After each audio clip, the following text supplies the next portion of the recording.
esta nueva técnica en cirugía refractiva, SMILE, a la que, por cierto, les tocó a Diana y Angie aprender con nosotros esa nueva técnica que empezó en México. SMILE consiste en hacer un lentículo con poder refractivo, del cual es extraído a través de la córnea, y básicamente la diferencia entre la fotoablación y el SMILE es la remoción del tejido en vez de la ablación. La técnica de SMILE está aprobada en México para tratamiento de miopía y astigmatismo miópico de un equivalente esférico de alrededor de menos 12,50. Al principio el top era 10, hoy se puede tratar un equivalente esférico de hasta menos 2,50. Y como ven en el video, la técnica consiste básicamente en disecar un lentículo en el estroma, que es extraído por una incisión relativamente pequeña que oscila entre los 2 y los 4 milímetros periférica, y la cirugía toma alrededor de 2 o 3 minutos por ojo. Hace alrededor de un año fue aprobado, y entiendo que tiene esta técnica también más o menos un año aquí en Dominicana. En Estados Unidos fue aprobado hace un año para el tratamiento de miopía de hasta menos 8. No se puede tratar astigmatismo. Y en otros países, como platicamos, el tratamiento tiene una amplitud de tratamiento mayor, y el tratamiento tórico va hasta alrededor de 5 dioptrías. También, a diferencia de Estados Unidos, donde el grosor del CAP está fijo a 120 micras, en otros países podemos modificar el grosor para hacer el CAP más profundo y, en teoría, lastimar menos el plexo subepitelial y producir entonces menos ojo seco, y además teóricamente disminuir o afectar menos la biomecánica corneal. Los parámetros en Estados Unidos, decíamos, son fijos. La incisión se mantiene a 90 grados con una incisión de 6 milímetros, lo cual es muy amplia, una zona óptica fija, y mientras que en otros países podemos disminuir o ampliar la incisión, la zona óptica la podemos hacer relativamente pequeña o hasta de 7.5 milímetros, y podemos modificar la energía para hacer más eficiente nuestro láser. Así, entonces decíamos que en Estados Unidos es una sonrisa muy amplia, y en otros países, incluyendo México, la sonrisa entonces es pequeña y discreta.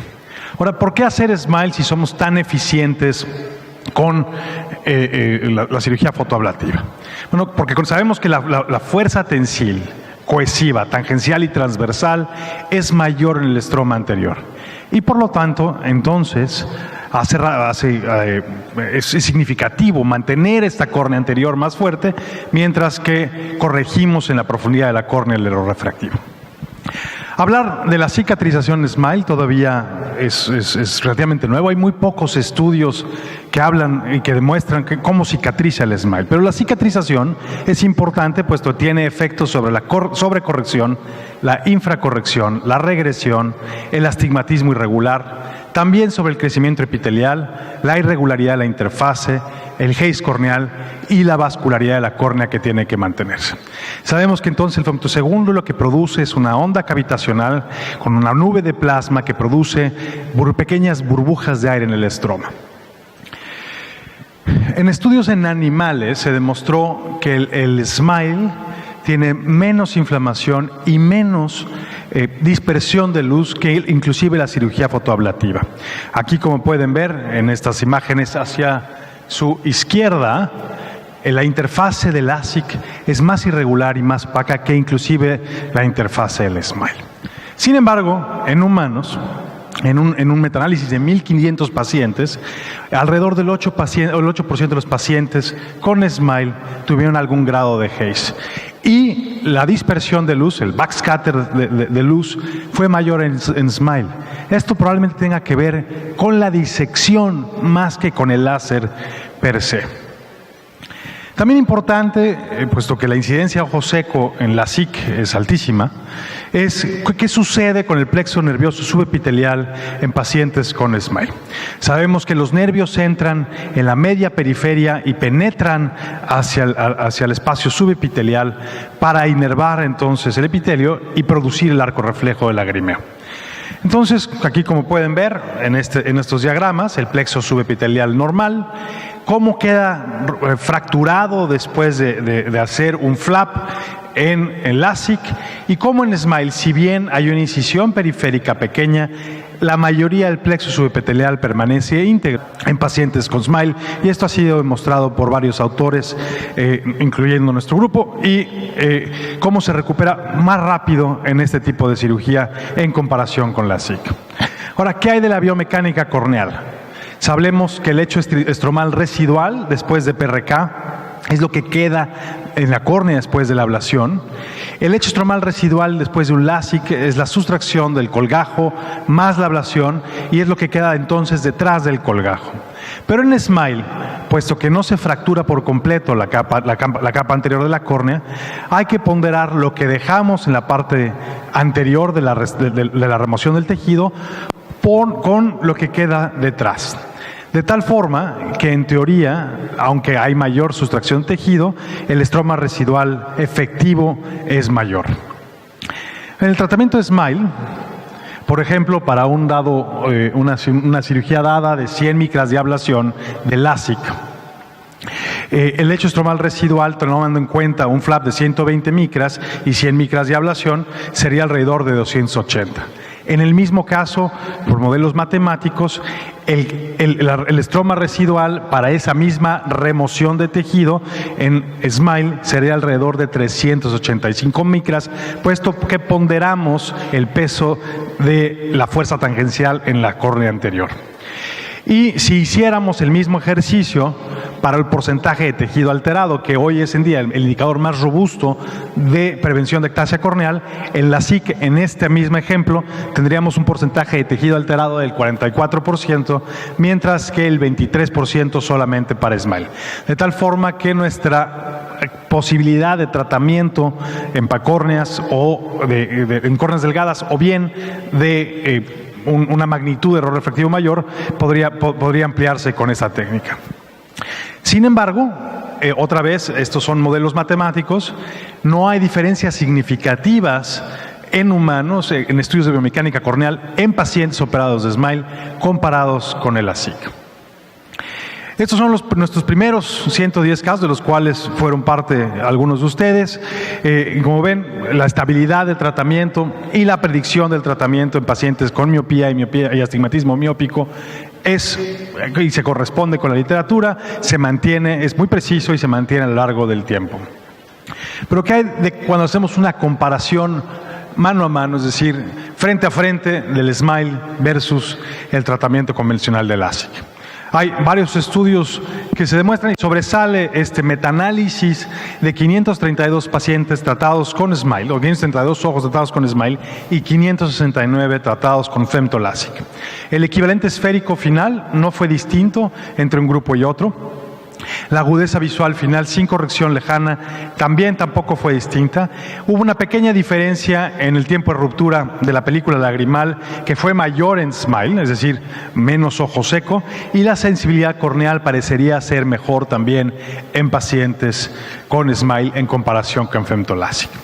Otros hallazgos importantes de este metaanálisis: que no hubo diferencia estadísticamente significativa en el astigmatismo inducido, aún en comparación con un LASIK guiado o optimizado por Wavefront. La sensibilidad al contraste fue peor en SMILE, sobre todo en la primera semana. Es cierto que este procedimiento se recupera más tardíamente que el LASIK. Y la aberración esférica inducida, puesto que el lentículo compensa por la aberración, quizá o es mejor en SMILE que en LASIK. En nuestra experiencia, aquí le voy a dar crédito a Angie, hicimos un estudio muy bonito de 21 pacientes, en los cuales un ojo se le autorizó a femtoLASIK ya optimizado por Wavefront, y el otro se le autorizó para el tratamiento con SMILE. Así incluimos pacientes, obviamente mayores de 21 años. Aquí muy importante es que el error esférico era idéntico en los dos ojos para que pudiera verse tratado, y que obviamente eran candidatos a cirugía refractiva. Y al final de un año nos dimos cuenta que la SIC, el 90% de los pacientes tenían una agudeza visual 20/20 o mejor, mientras que el 95% de los ojos tratados con SMILE eran 20/20 o mejor.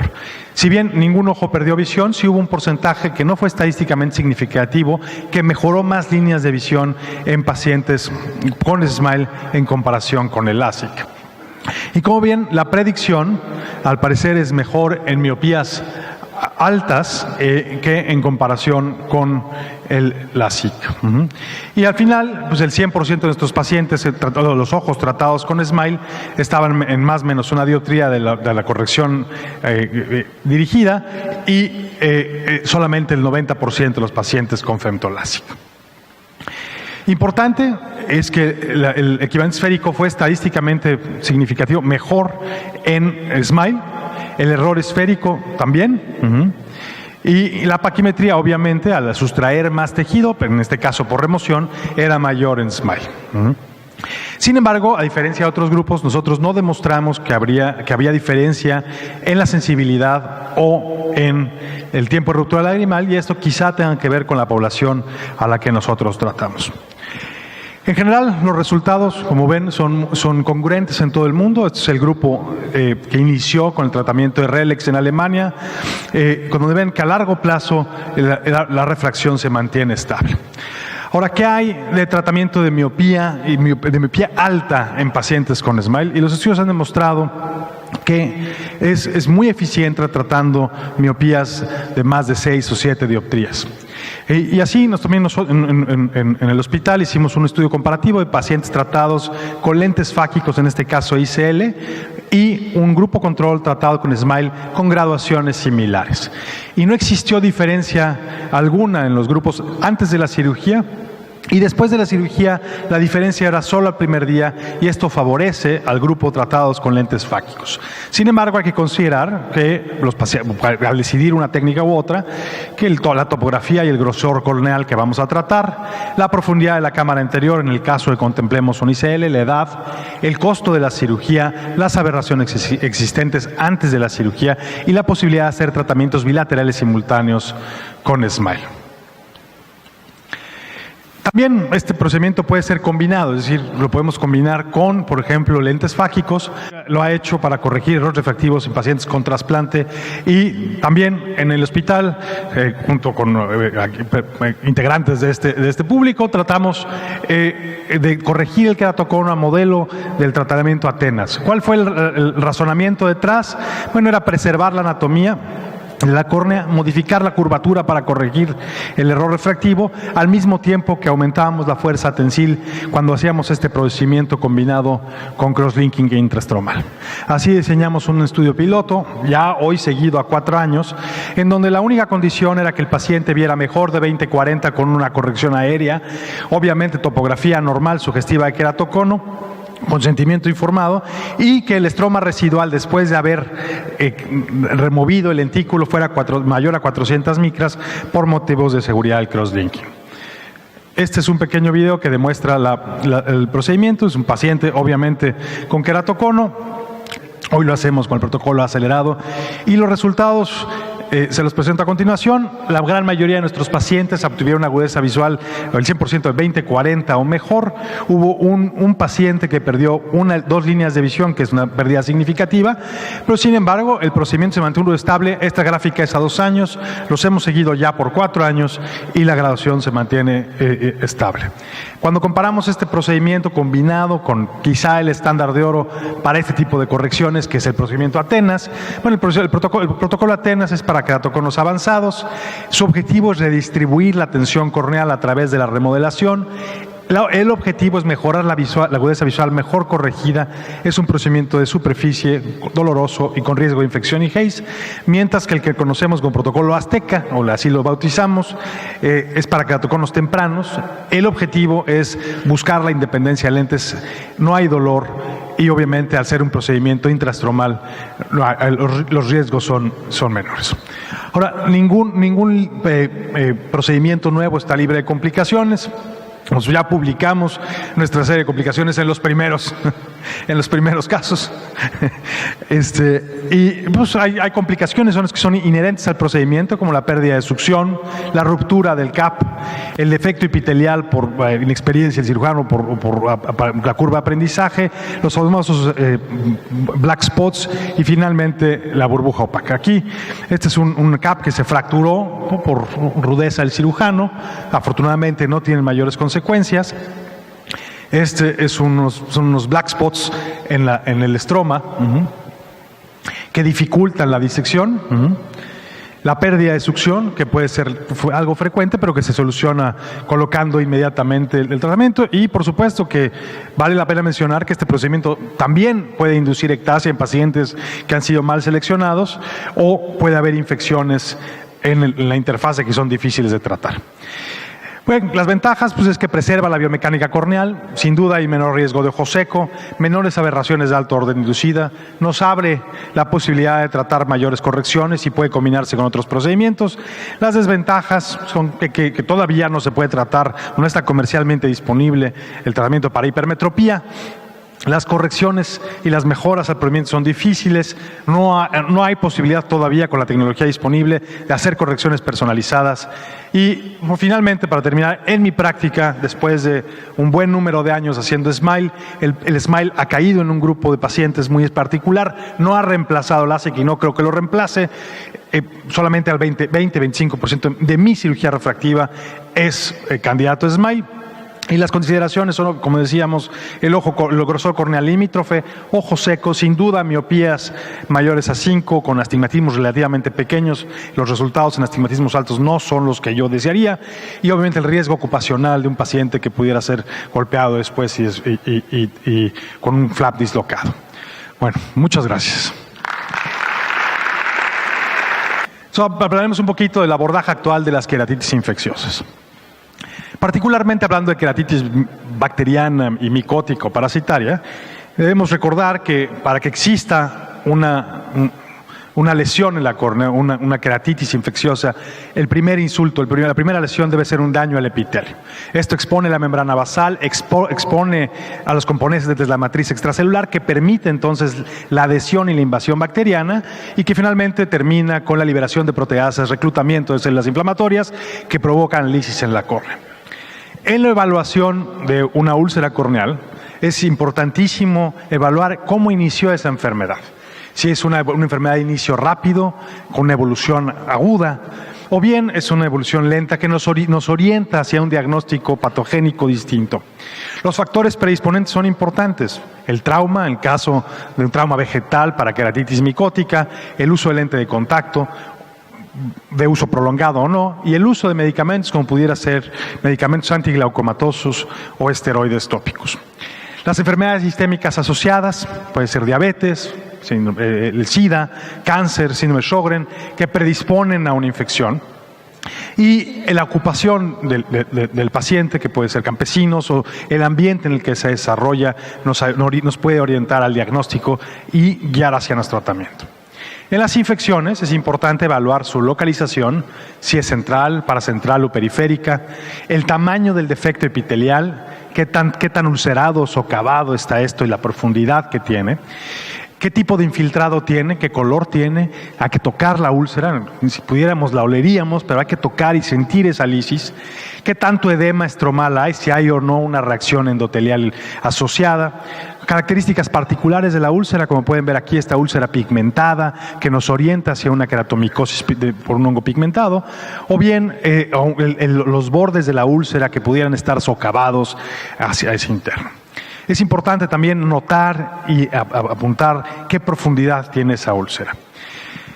Yo sigo creyendo que a pesar de que tenemos hoy tecnología que nos permite, un OCT, estimar con mucha precisión en la clínica, en el día a día, en el tratar una úlcera, hacer un dibujo del paciente es muy importante. Nos permite nuestro dibujo impregnar nuestra apreciación de esa úlcera en ese momento. Y entonces yo todavía en el consultorio, cada vez que veo una úlcera, hago mi dibujo con mis colores, a pesar de que tengo fotografías de OCT, etcétera. Y esto nos permite registrar los avances día con día de los pacientes. Es importante la estadificación, qué tan profunda, qué tan grande, si es central o no central. Pacientes con úlceras severas, mayores a 5 milímetros, con una profundidad mayor al 50%, con infiltrado que involucra toda la córnea o que esté involucrada la esclera, probablemente estén mejor tratados, hospitalizados con supervisión del tratamiento. Los pacientes con queratitis leve o moderada quizá pueden ser tratados de forma ambulatoria, de una forma más práctica y económica. Hay que conocer al enemigo, hay que hacer una microscopía y cultivo, casi siempre, si tienen acceso a esto, siempre que vean una úlcera, cultivarlo antes del tratamiento. Puede hacerse lo más común mediante un raspado corneal, podemos hacer uso de las biopsias o de los hisopados conjuntivales. El raspado siempre debe hacerse una vez que se retire el moco del borde libre de la úlcera y del centro. Con una aguja o con una espátula de Kimura, hacer los frotis pues nos dan información inmediata de qué tipo de organismo nos estamos enfrentando. Y siempre que sea posible hacer la siembra directa en el plato, es mejor que colocarlo en un medio de transporte. No todo cultivo positivo, Staphylococcus aureus se refiere a una infección en la córnea. Hay que conocer los criterios de positividad. Los criterios para que un cultivo sea considerado como responsable de esa úlcera es que tengamos en 2 o más medios, que el crecimiento sea confluente en un solo medio, pero abundante a las 24 o 48 horas, que tengamos el crecimiento, pero que además tengamos un frotis donde veamos células inflamatorias dirigidas hacia el micho, que tengamos un aislado de 10 o más colonias idénticas y claramente que se relacionen con los signos de infección. Los factores de riesgo para un cultivo negativo obviamente son el antibiótico previo, un muestreo inadecuado por un raspado insuficiente, una selección inadecuada del medio, es decir, un hongo no nos va a crecer en un medio de chocolate, y la interpretación adecuada de los resultados.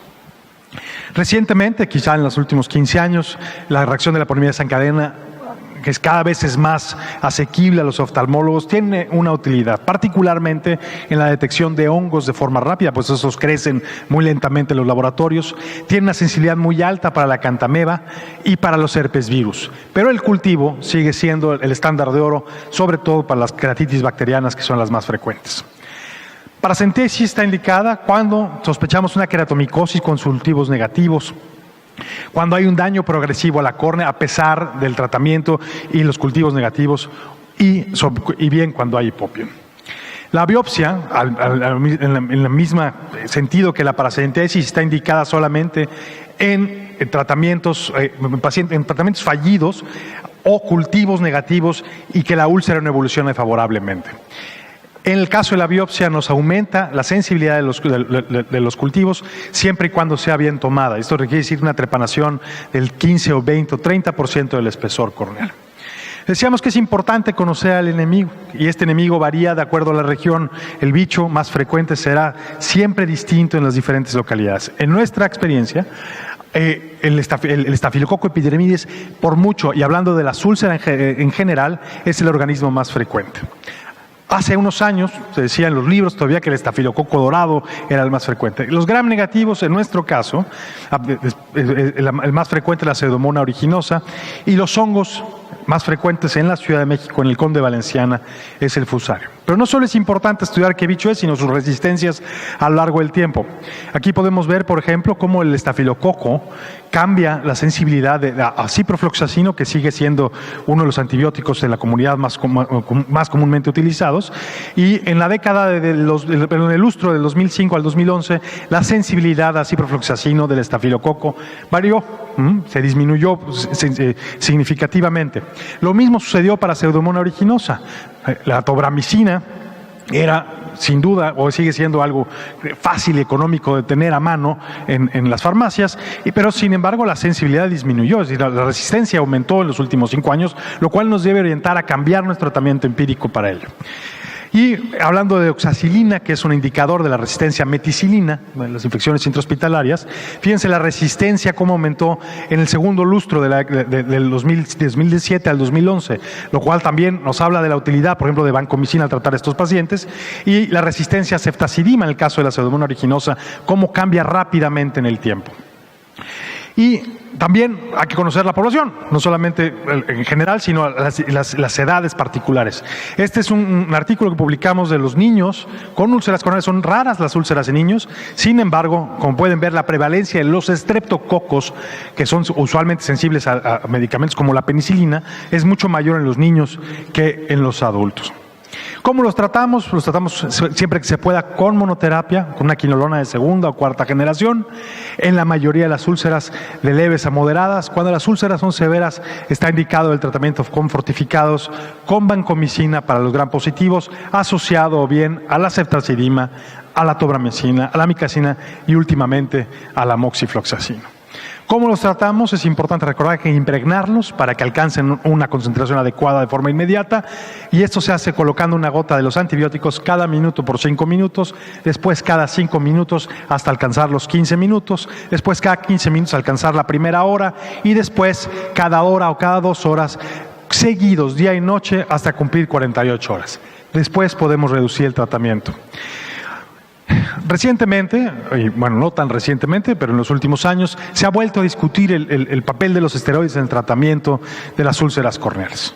Las razones para usar los esteroides es obviamente reducir la inflamación, que tiene mucho que ver con el daño a la córnea, minimizar la opacificación y la neovascularización resultante y facilitar la cicatrización del estroma. Los argumentos para no usarlos, que son igualmente válidos, es que en efecto pueden favorecer el crecimiento antimicrobiano, inhibe la cicatrización del epitelio y aumenta, o sea, se reportó hace unas décadas que aumentaba el riesgo de perforación en úlceras severas.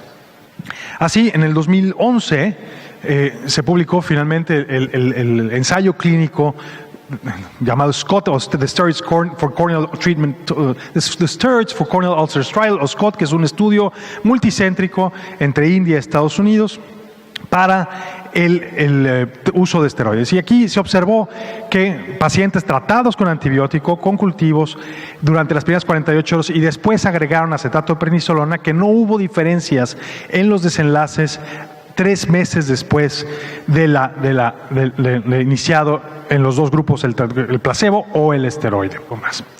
Ahora, ¿qué hay de nuevo en el tratamiento de úlceras micóticas? Mucho se habló de los nuevos antimicóticos de la última generación, como el voriconazol. Sin embargo, la natamicina demostró ser aún más eficiente que el voriconazol en tratamiento de úlceras. Ahora, ¿qué hablamos de úlceras micóticas? ¿Hay otras alternativas de tratamiento? Sí, el uso de la membrana amniótica, un redescubrimiento del doctor Valle. Sabemos que la membrana amniótica sirve como un vendaje biológico, es un sustrato, una membrana basal, no artificial, pero sustituta, que promueve la epitelización, reduce la inflamación, reduce la cicatrización, puede inhibir la neoangiogénesis, tiene sin duda propiedades antimicrobianas y sirve como un cultivo para andamio celular. En el tratamiento de las queratitis bacterianas, micóticas, virales y parasitarias, la tasa de éxito, la reducción del dolor y la aceleración de la cicatrización suele ser sin duda mejor que en ausencia de la membrana amniótica. El cianocrilato es otra de las herramientas que podemos echar mano, es efectivo y de fácil uso, disminuye la tasa de nucleación, mejora los resultados visuales en caso de perforaciones pequeñas, es quizá por su costo y fácil colocación, es óptimo en adelgazamientos progresivos estériles o infecciosos, y los pacientes pueden requerir un trasplante posterior a esto. Hay varios en el mercado, el más famoso de todos ellos, el histoacril. En México es caro y a veces no está disponible, así que usamos el cianocrilato que se encuentra disponible en cualquier tiendita, que es la cola loca. Esta se polimeriza fácilmente en contacto con el agua o en contacto con el aire. Y hay que saber que no es ideal para todos, es ideal para adelgazamientos o perforaciones pequeñas y usualmente centrales, y pueden ser de utilidad para disminuir la lisis en pacientes no solamente con infecciones bacterianas, pero también herpéticas, quemaduras o inmunológicas. Nos publicamos un artículo del uso de cianocrilatos, en este caso N-butilcianocrilato. Es particularmente en perforaciones con herpes, donde favoreció la cicatrización solamente en 1/3 de los pacientes, pero 50% más de los pacientes requirieron de otro tratamiento para sellar. Las técnicas pueden ser es relativamente sencilla. Nosotros usamos un plástico pequeño de 2 o 3 milímetros, ahorita les enseño, que es colocado con un ungüento en un hisopo, y esto después es colocado. Claves para la colocación: hay que anestesiar al paciente, hay que colocar un blefarostato para ver una lámpara hendidura, hay que secar muy bien y debridar el epitelio alrededor de la perforación, y después de colocar el cianocrilato es importante colocar un lente de contacto con alta permeabilidad. Puede hacerse también bajo el microscopio con una pequeña gota. Esto es muy difícil de hacer así en la lámpara hendidura, pero bajo el microscopio y una vez secado el lecho donde vamos a colocar la gotita, puede hacerse fácilmente. Estos son ejemplos de cianocrilatos colocados bajo lámpara hendidura y se ven perfectamente el círculo, aunque cuesta trabajo hacerlo tan pequeño cuando es colocado con la aguja. A veces nos quedan así, esto no es un cianocrilato que esté bien colocado, obviamente se hizo una gran masa por una gota amplia en el tratamiento. ¿Cómo lo hacemos normalmente en la clínica? Colocamos en la lámpara hendidura una gota, un blefarostato, una gota de tetracaína, el blefarostato. Aquí ven, con un punch hicimos un pequeño círculo en un plástico estéril, que es después colocado encima de un hisopo, que tiene entre el plástico y el hisopo un poquito de ungüento para facilitar el desprendimiento. Después se coloca una gota de cianocrilato encima del plastiquito y en la lámpara de hendidura, una vez que se hayamos secado el lecho donde vamos a colocar el plástico, se coloca y esto ayuda a sellar inmediatamente la cámara anterior, sobre todo en perforaciones relacionadas a infecciones. Este es el mismo video, pero visto en la lámpara hendidura. Lo que hacemos es localizar la perforación. Sabemos de qué tamaño es, vemos que decíamos que no es adecuada para tratamientos de perforaciones grandes. Se seca alrededor de la microperforación. Debridamos el epitelio. Colocamos el cianocrilato en el disco. Y después, bajo observación directa, se coloca el disco directamente sobre la microperforación.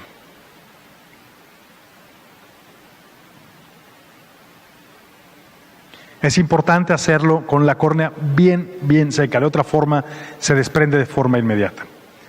Una vez que se ha colocado, la recomendación es dejar el disco cuando menos 1 minuto con el ojo abierto.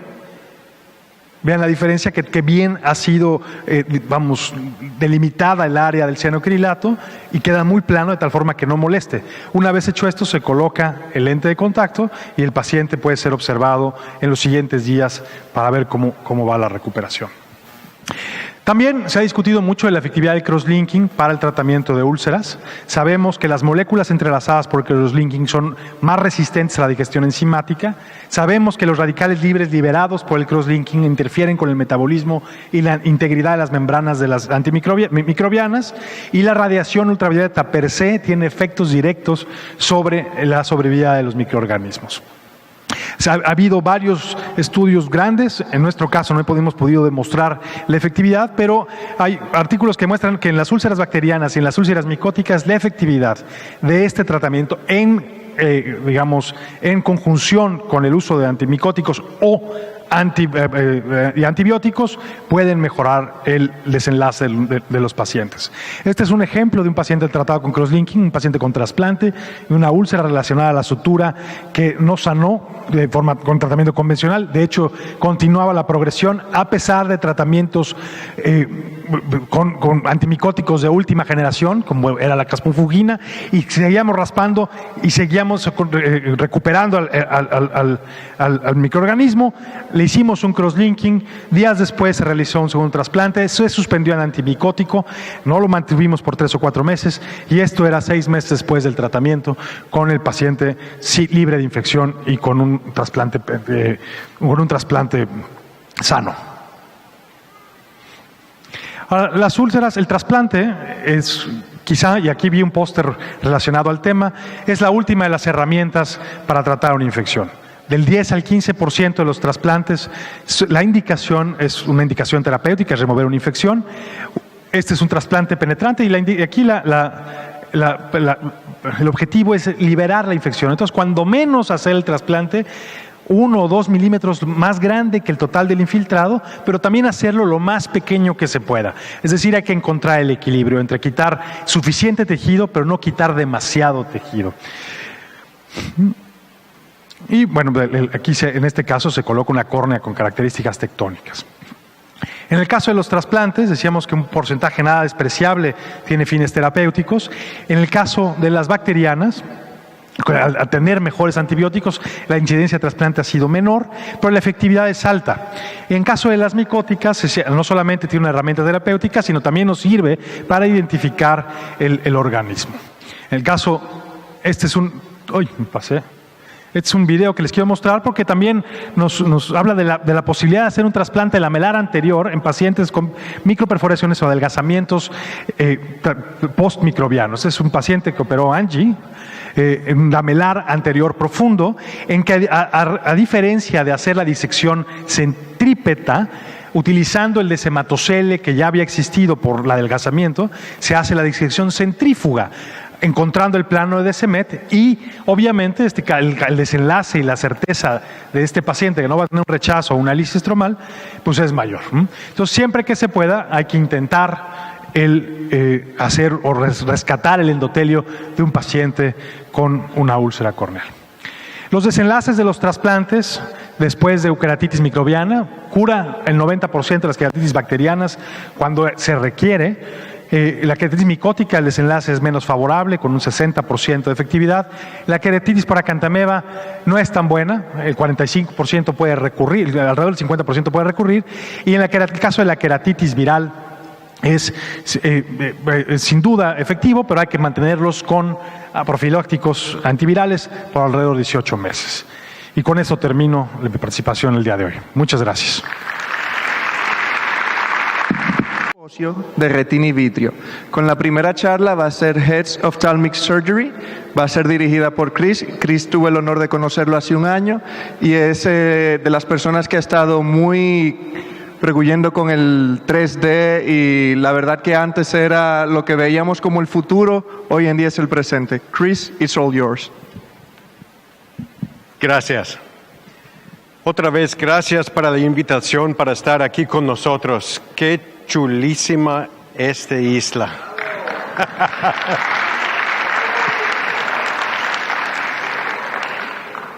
So, this is the most exciting story that I know how to tell, okay? It's the story of how 3D HD machine vision, which has been a personal hobby of mine going back 20 years. I have 3D pictures of my honeymoon with my lovely wife, and how we've been able to, with passion and science, bring 3D visualization, 3D imaging into the operating room. So I have lots of financial disclosures on this subject, especially with Alcon, Hogstrite, and TrueVision, all of whom are active in this space. We'll talk a little bit about the fundamentals of the technology, the history of digitally assisted vitreoretinal surgery, current advantages, and analog versus digital comparison, potential and future directions, and I don't think we'll have time for clinical pearls today. So, digital images consist of pixels. Pixels are points of light that have different colors and that you put right next to each other to make images. You display these points of light as red, green, and blue things on different devices like TVs, like PCs, like OLED devices, like LCDs that look like this. The more pixels you have, the higher the resolution is. The smaller the angular resolution of your pixels, the better the resolution that you have. So right now, our parents' television is what's in gray on this, and there's been a recent change over the past 20 years going from standard definition, which is the gray box, to 1080p high definition, which is the blue box in this figure. And 4K is what we're evolving to. That's what's coming. So, going from standard definition to high definition allows us to do several different things. So this is a standard definition picture of my lovely daughter. And if we go high definition, we can either get more visual field and therefore more information that way, or we can go from standard definition to high definition, get more magnification, and get more detail. Okay? So, digital images, when they're strung together sequentially, give us video and let us see motion. Okay? The more digital images we see strung together, the better the temporal resolution is, the smoother the video. You see here on the left, 8 frames per second. This is the same video, and it's choppy, and on the right, it's a nice smooth membrane peel rendered at 30 frames per second. So, ultra-high pixel counts and ultra-high frame rates are a good thing. Why can't we have 6,000 by 12,000 pixel video at 180 frames per second? Digital IMAX right now is 1080 by 2048 at 48 frames per second. And digital IMAX with laser, their latest and greatest and best technology that's out there, is only 2,000 by 4,000 pixels. The reason why we can't do this is because of bandwidth problems. It turns out that the number of ones and zeros you need to code video is mind-bogglingly high.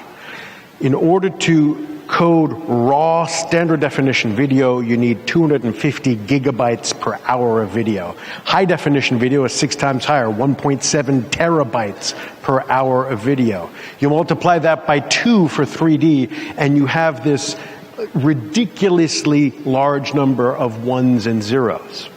So how do we handle that? We handle that with this thing called compression, where we use math to make the images to require less space.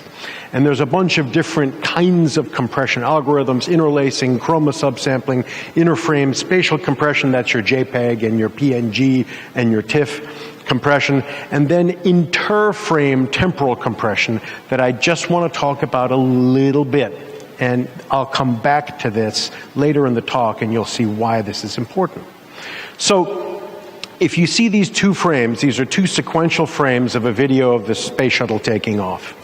And if you look at the left frame, well, there's obviously a lot of information there. And if you look at the right frame, that's 1/30th of a second later, a lot of that information is the same. And it doesn't really make sense to code all the information in the left frame and then code all the information again in the right frame. So what we do with interframe temporal compression is we code the keyframe, the left frame, and then all we do is code the change map, which is what you see on the top right, which is obviously a lot less information. So by using compression algorithms, all 4 of these different compression algorithms wisely, we can take the standard definition bit stream of 550 megabits per second of raw video, and we can crunch that down. If you look at the bottom thing, DVD codec. When we put a DVD in our DVD player and we watch it, that is 5 megabits per second. The incredible thing about that is when we're watching a DVD, which we think looks pretty good, okay? What we're seeing is 1% of the pixels that were actually recorded by the camera and 99% math. Okay? So just remember that.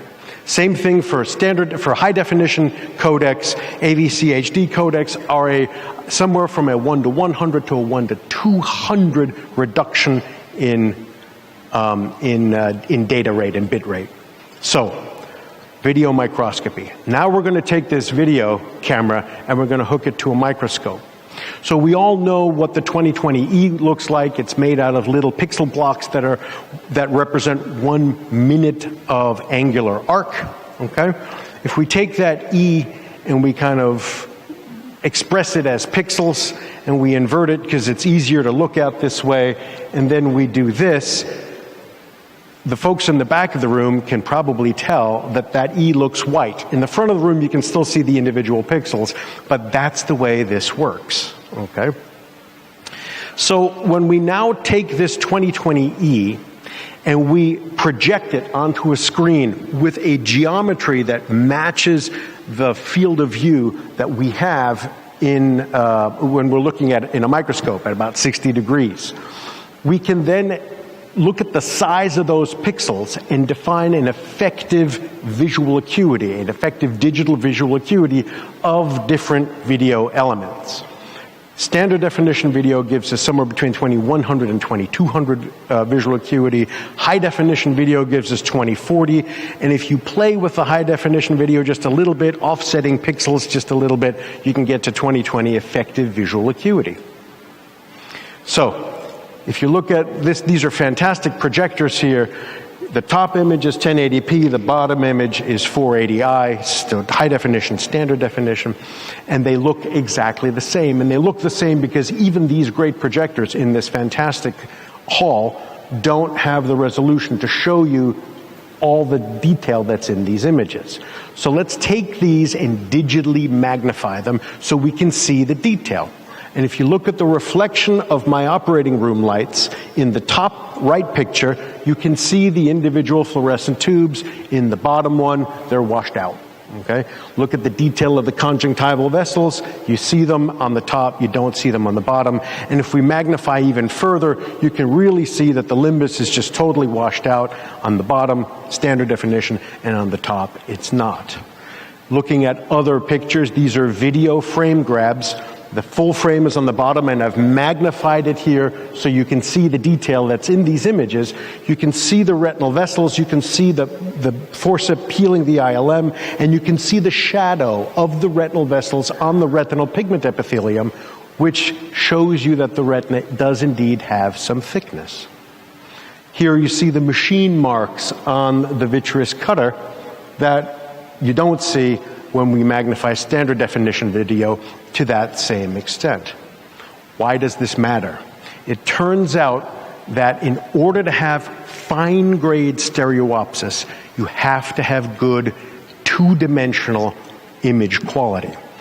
Standard definition video gives us effective visual acuities in the 2100 to 2200 range and only gives us gross stereo. High definition video gives us high-grade stereo, and optimized high definition video has the potential to give us hyper stereo. And that's really important, and we'll get to that. So, we have high definition video format, smooth video with good frame rates, chipsets that can acquire, process, compress, display, record, all of this stuff, optical systems, and all of which function with an acceptable delay of less than 100 milliseconds. So that raises the question of, can we do vitreoretinal surgery with 3D HD machine vision? And the answer is, back in 2009, yes. Here's what we did. We used early iterations of the TrueVision system, and then we built our own system because we didn't like the TrueVision camera at that time. And if you look on the left frame here, those are my 3D projectors from home, and those are my kids. My daughter in the front holding the pillow, she's here, she's 15 now. My son all the way on the right. Okay, he's actually taking a engineering summer school course at Johns Hopkins right now. So this is 10 years ago. I took my home 3D projection system, brought it into the operating room, and operated with it. We did 9 surgeries, generated data tables, and published this stuff as a poster at AAO in 2010, and then I put it into an engineering journal because no ophthalmology journal would have taken it. It was too crazy back then, okay? The equivalency of digital versus analog microscope viewing. So the answer is yes, we can. The question that follows is, well, why in the world would you do that other than being a 3D nerd Riemann? Okay? The answer is, why is it relevant? So we have machine vision with 2020 pixel density, good frame rates, reasonable field of view, good latency. The question then comes up is, could machine vision ever be better than human vision? The answer is yes, it can. And that's what's called digitally assisted vitreoretinal surgery. So I want to talk about that just a little bit. We'll talk about what the advantages are today, what's coming right around the corner, and some pie-in-the-sky stuff for the future. Today, right now, digital visualization is much better than looking through the microscope because of superior ergonomics, high dynamic range, low light surgery, digital signal processing, and much better teaching. Let's look at some of these. Let's consider each of these separately. So this picture was taken several years ago in Les Ramblas in Barcelona. And it turns out that 50 to 80% of ophthalmologists have C-spine problems.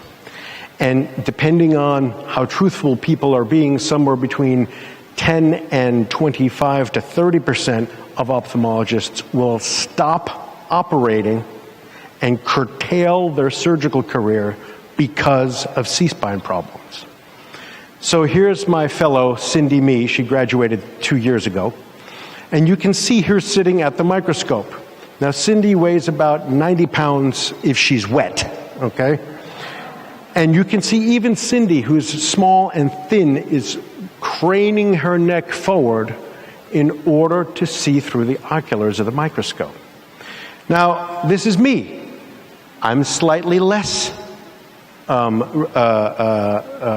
slightly more circumferentially impaired than Cindy is. My belly is much larger. I have to sit back further because my belly is in the way. Look at what my neck is doing in order to see through the microscope. Is that good for my C-spine? I don't think you need a medical degree to tell that that over the long term is gonna kill my C-spine. That's what I look like sitting at the microscope when there's a camera on it instead of looking through the oculars. Let's switch gears and talk about the dynamic range. So the human eye is slightly more sensitive than an imaging sensor, but there's these things called high dynamic range imaging algorithms where you take a high gain picture and a low gain picture and then stitch those together in order to give you a high dynamic range picture. Our cell phones are all doing that these days, and that gives us a dynamic range that's equal to the human eye and low light performance that's superior to the human eye. What that means is that we are able to operate, do vitrectomy surgeries by turning down the light pipe. So old school analog, when I operate with the Constellation, my light pipe's at 30 to 40%. When I operate using the camera off the screen, I'm between 5 and 20%. With the EVA, I go from 70 to 100% down to 20 to 50%. I'm cutting it usually in half, most often even more than that. That's especially important for longer complex cases, when there's multiple light sources in the eye, when there's media opacity, if there's less experienced surgeons, if we're at a teaching institution where less light equals safer surgery because less of a risk of phototoxicity. So here's another example. So here's a sea of blood in an anticoagulated patient, and I can't see any detail at all. Why? Because there's red everywhere. So I digitally turn off the red pixels, and all of a sudden a bunch of detail comes into view, and I can continue operating without having to manage the hemorrhage so aggressively. Inside the eye, and for those of you that can cross-fuse, these are cross-fusible 3D images, the same thing. If you turn off the red pixels when you're operating in a sea of vitreous hemorrhage, all sorts of detail comes to light, and you can progress the case better. So those are just examples. There's green boost settings, blue boost settings, contrast boost settings, black and white, edge detection, all sorts of other algorithms that are still being developed. We're just looking at the tip of the iceberg here, okay? So, digital signal processing. What else can we do with digital signal processing? Well, how about, and Ike showed this a little bit earlier today, or yesterday rather, how about a capsulorhexis template? How about a cut along the dotted lines approach for surgery? How about an LRI template? How about where are we going to put our phaco wounds? How about toric IOL alignment? Okay? Again, we're just at the very tip of the iceberg here. So here's, this is what these look like. We published a series of phaco-vit torics. So this is a case where we're doing a phaco, okay? So we've put in the lens, we're aligning the lens. It's pretty close, but it's not perfect. So we adjust it just a little bit more. Then we do our vitrectomy membrane peel. And we peel the membrane, there we go.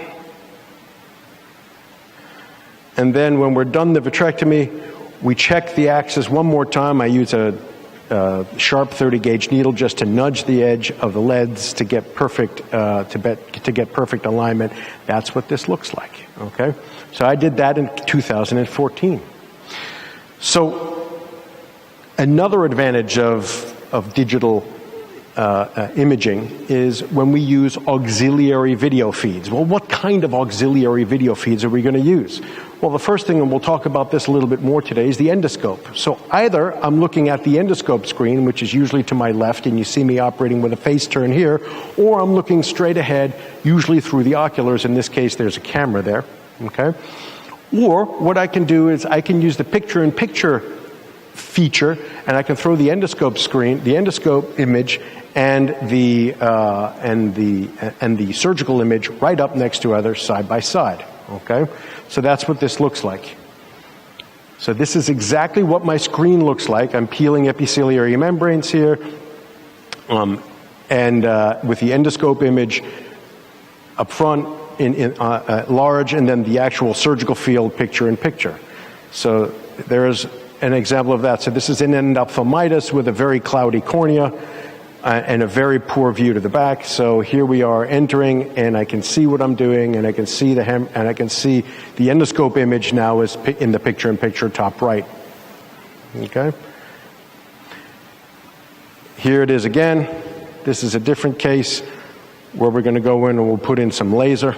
You see the aiming beam of the endoscope, and we're lining up the images, and I'm rotating it, and I can just foveate back and forth between the top right part of the screen and the endoscope image, and I can see what I'm doing. There's the retinal break that caused the retinal detachment while we're there, and then we'll put some laser in just a minute here. As I line up, see the break on the right, and now, there we go. There's the laser going in. Okay? So what other things, what other screens am I looking at in the operating room? How about intraoperative OCT? This is live intraoperative OCT of a cornea and an angle, okay? This is live intraoperative OCT of a membrane peel. This is a Haag-Streit unit, okay? Here's a wide-angle macular cube taken during surgery, okay? And if you imagine sitting at the microscope here on the left, I'm either looking through the microscope or I'm looking up at that image on the little screen. The image injection is a great gimmick, but the resolution of the image injection is so low that it's clinically useless. So again, I've got two screens to look at. I can either look at the OCT or I can look at the surgical field. I can't see them both at the same time. Well, I did this surgery about 4 or 5 weeks ago.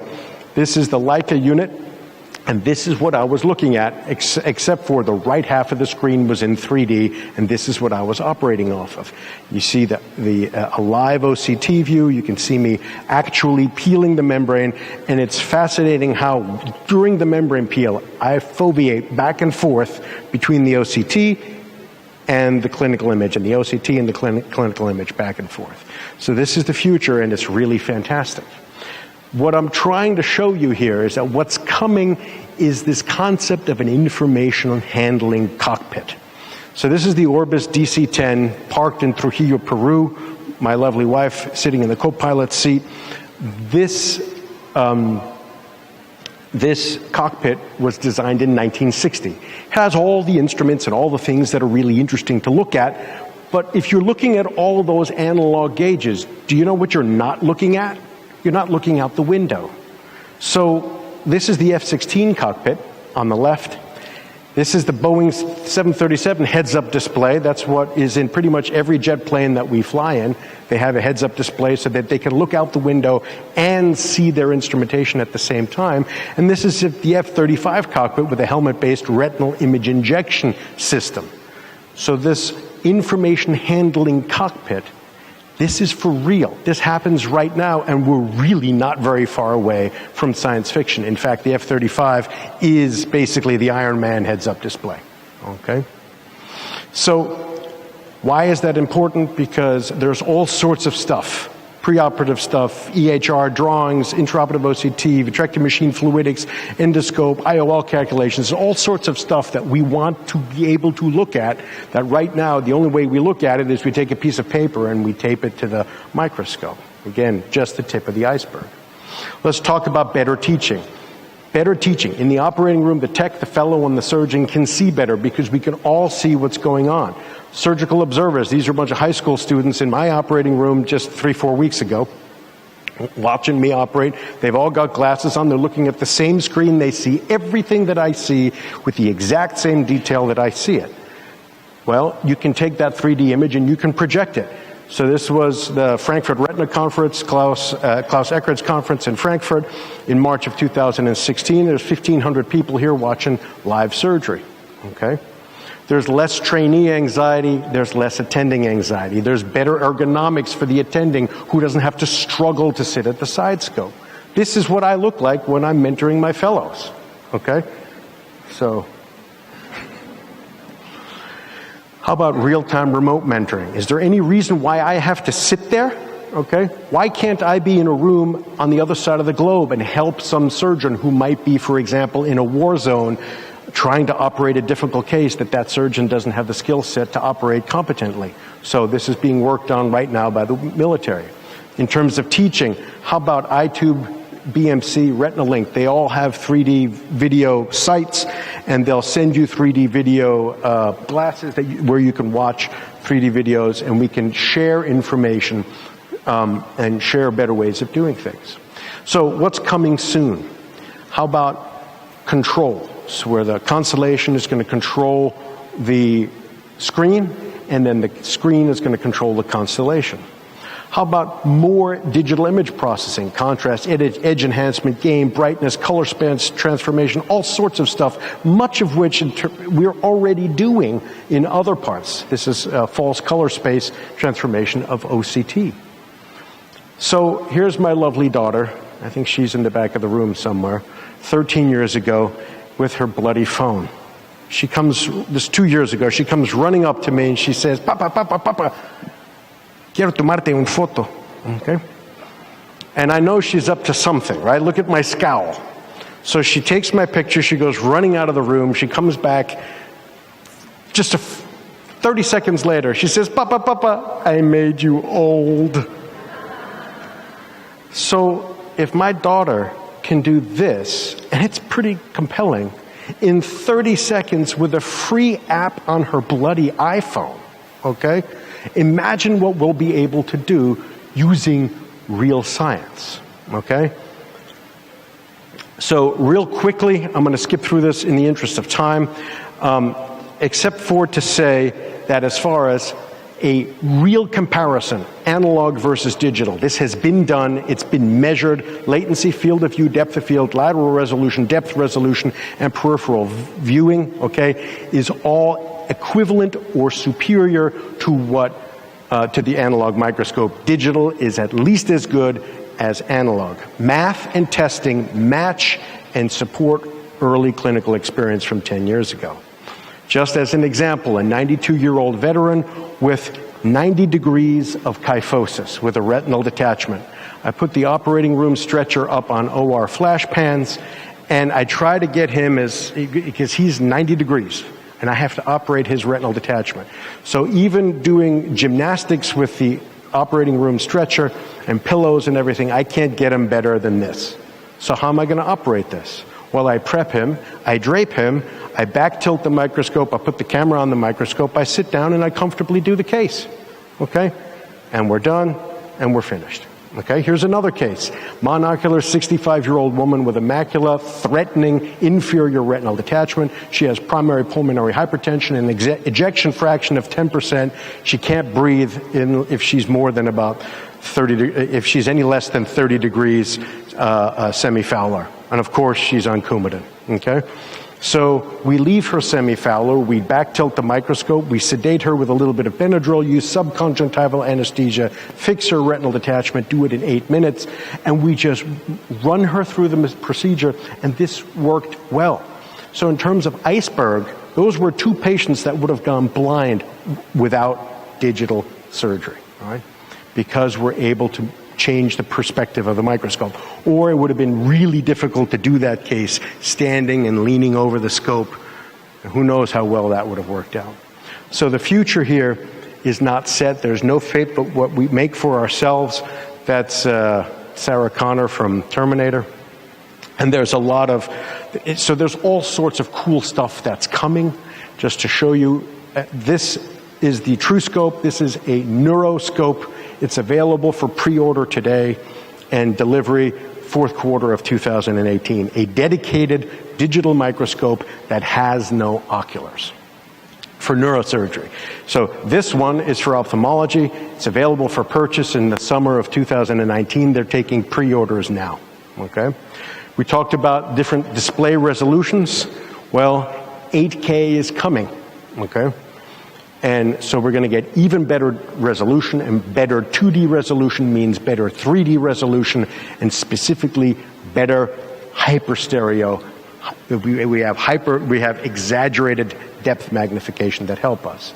So there's all sorts of different digital images that we might want to put into or register and overlay onto our surgical field. If you look at Neuro can already take a CT angiogram and digitally overlay it onto their surgical field. Their neurosurgeons are far ahead of where we are. A quick idea of the electromagnetic spectrum. So we look, this is the photopic and the scotopic human luminosity functions. So this is what we see. This is what the sun puts out in terms of electromagnetic bandwidth. And this is what silicone chips see. So there's all sorts of detectable photons, detectable pixels that we can't see, that are out there that we just can't see through the microscope. So just to put that into practical perspective, on the left is the normal picture, on the right is the infrared picture. There's obviously information that's on the right that's not on the left, and there's information on the left that's not on the right.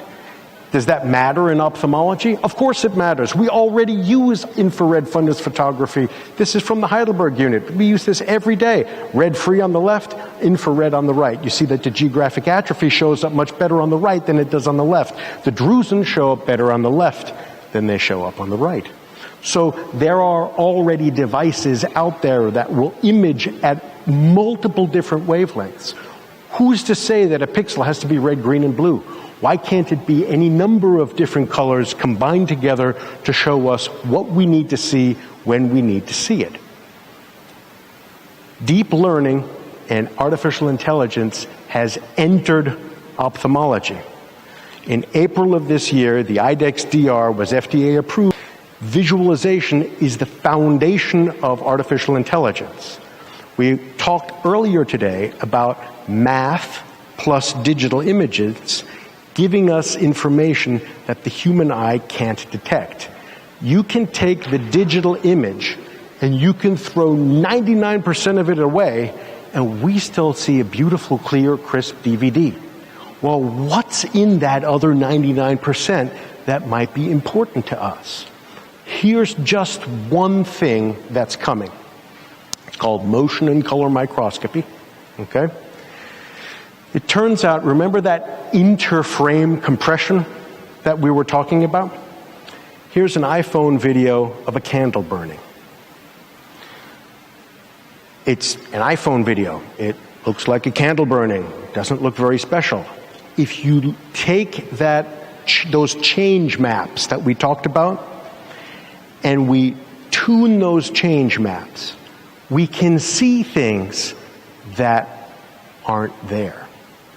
There's the heat signature from that candle. That's an iPhone video, and that's a processed iPhone video. So here's a video of one of the MIT professors that invented this technology. It's open source. The website is there. Anyone can access it, and they'll do this for you for free because they're looking for partners. Okay? Doesn't look very special. It's a video of a dude sitting there. Well, when you process it, okay, you can see his pulse. That means that theoretically, if I had a camera up here and I imaged this room, I'd be able to detect if somebody here was in AFib, for example. That's cool. It's already being done as non-invasive pulse monitors in the neonatal intensive care unit. You can not only amplify color, you can also amplify motion. So here's motion magnified 150 times. These are the microsaccades that we talk about, okay? Is my baby breathing? Okay. So if you look carefully at the left-hand video, On the left, you can see the motion, but on the right, it's just amplified. Evolving from individual still images, which is what's FDA approved now, to sequential still images, to 3D images, voxels instead of pixels. But the idea of using math to analyze and detect change that we can't see with our eyes, the information is there, right? And then use that information to drive real-time surgical recommendations.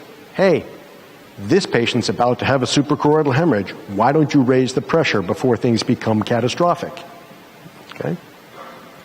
So I've gone way over, and I apologize, but my other talks are a lot shorter. Digital-assisted vitreoretinal surgery using 3D HD machine vision is already superior to the oculars. There's no reason not to embrace this technology now, because it'll save your neck. Next generation innovations will continue to revolutionize surgical visualization. The future here has yet to be written, and it is our generation, the people sitting in this room, that are going to be writing that future. It is a great time to be a retinal surgeon. So, muchas gracias.